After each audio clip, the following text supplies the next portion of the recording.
de Dieu, c'est Dieu auprès des autres. Il va prier pour cette brebis.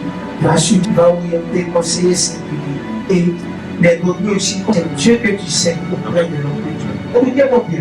Remarquez que la plupart, quand vous prenez toutes ces personnes qui ont marché avec Dieu depuis l'Ancien Testament, ces personnes qui ont marqué leur temps, ces personnes étaient caractérisées par un comportement de service. Ils étaient tous des disciples.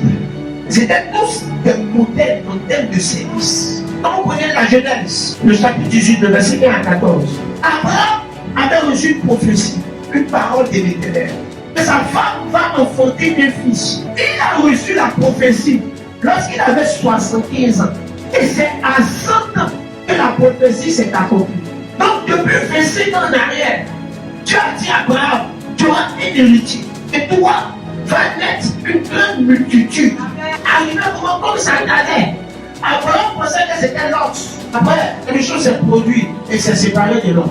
Abraham a commencé à réfléchir à la place de Dieu. Sarah même a commencé à réfléchir à la place de Dieu. Peut-être Dieu, bon, va me donner fils, mais ça s'appelle maman, c'est vous là.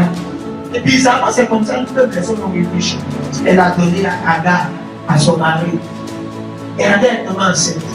L'enfant qui est né là s'appelait Ismaël. Dieu dit, c'est pas lui là. Il lui dit, ta femme Sarah aurait un fils. Donc, dit, c'est une erreur qu'ils ont commis. Comment la parole que le foyer d'Abraham a reçue va s'accomplir. Avec dit, voici 3 hommes étranges qui passaient. Et ces 3 personnages venaient du ciel.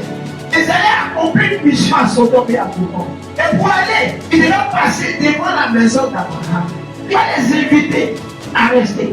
Et il va leur dire, attendez, il va prêter de l'eau, je vais je vais vous servir. Je vais vous préparer la nourriture avec du lait. Vous allez manger, vous allez vous poser sous la pierre. On va s'occuper de vous.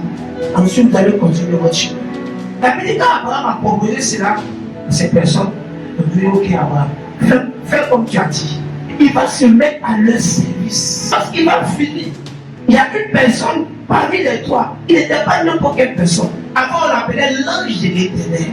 Or, c'est le Seigneur Jésus. Parce que rappelez-vous que le Seigneur Jésus a dit aux pharisiens, aux docteurs de la loi, Abraham m'a vu.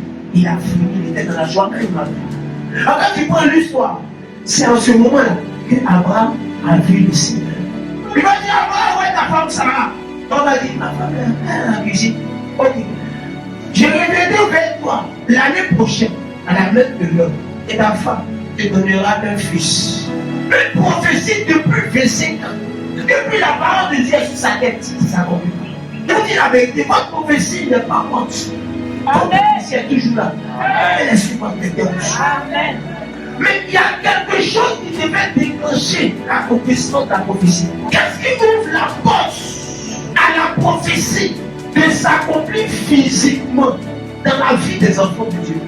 Pendant tout ce temps, Abraham marchait. Dieu dit parce qu'il marche. Il marchait sur moi. Maintenant, il a eu une occasion de servir le Seigneur. Et il n'a pas laissé passer cette occasion. Quand le Seigneur est descendu vers lui, il a vu l'occasion de servir, de le servir. Et c'est ce qu'il a fait. Et quand il a servi, ça a déclenché son miracle. Amen. L'année prochaine, à la même époque, ta femme te donnerait un fils. Pour dire, le problème, c'est que l'enfant là, il a eu pour le service. Des fois, même quand on commence les gars à coucher avec toi sur place, il dit l'année prochaine, même date là, même époque là, où tu vas rencontrer, où tu vas servir, l'année prochaine, tu auras ton cadeau, tu auras ton bébé. Écoutez, on ne sert pas Dieu cadeau. Quand tu le sais sans intérêt. Mais lui, il ne va pas laisser ça comme ça. Après 25 ans de prophétie, le bébé est né. Le bébé s'appelait Isaac.